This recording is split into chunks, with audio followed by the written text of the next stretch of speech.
Whoever desires to love life and see good days.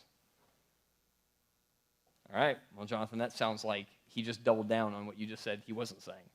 I want good days. Do we all want good days?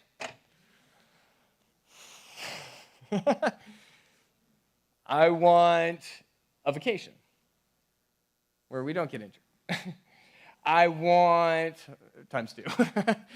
I want cool weather and be able to have a fire and hang out outside. I want to read a good book. I want peace. I want good days. Where are the good days? Maybe we experience one here and there. Maybe you kids are thinking, oh, I know where the good days are. It's when my parents leave. It's when the babysitter comes over. It's when I'm finally 18 and I'm out. It's when I can drive, right? Those are the good days that we're all looking for. I remember when I was when our girls were younger, I remember the good days for me was when they could ride bikes. That was what I was waiting for. I was waiting for the day where we could go on a bike ride. I think we did that for maybe, I don't know, just a little bit. And then the bikes rusted and, whatever. Anyway. But what are the good days? What are the good days? I think we're a little myopic in how we, in what we think are good days. And I think the reality is that the good day definition is none of those things.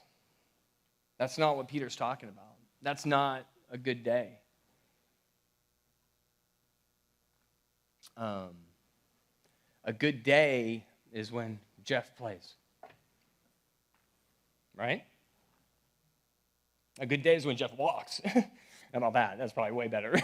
Sorry, that's very selfish of us. Good day is Jeff driving. But what leads up to those days? What makes that a good day? Bad days? Suffering? Turn over with me to Acts chapter 16, verse 22. And write this in the side if you've got this. Circle good days and write Acts 16, 22. So remember, Peter's writing this letter. And in fact, Silas is the one that's probably the one that's actually writing it, right? We talked about that at the beginning. Well, this story is about Silas. Silas and Paul were in Philippi, and they ended up getting in trouble. Not because they did something wrong, because they're preaching the gospel, right? And it says in verse 22, the crowd joined in attacking them, and the magistrates tore the garments off them and gave orders to beat them with rods. And when they had inflicted many blows upon them, they threw them into prison, ordering the jailer to keep them safely. Having received this order, he put them into the inner prison. That's important. That's the dark place there. And fastened their feet in the stocks. I can almost guarantee none of us have experienced this.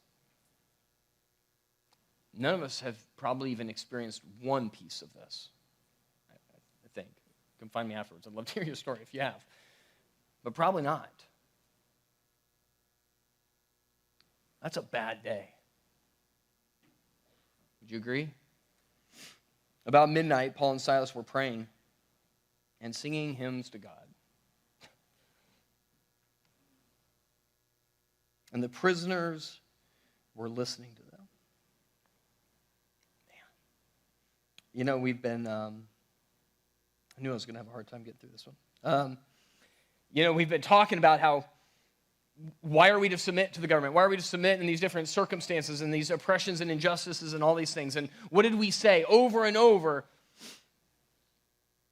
So they could see Christ, so they would know Christ, right? That our perspective wasn't just temporal, it wasn't just about our suffering, but it was that God would be glorified in the midst of our chaos, in the midst of our circumstances, that somehow the way that we live, the way that we submit, the way that we love would be glorifying to God. And this is exactly what's going on. The prisoners were just random dudes, probably bad dudes, right?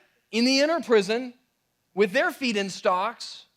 These are the people. They weren't rubbing shoulders with like people who were like looking for God. They didn't come into the church. They were out there in the darkest places.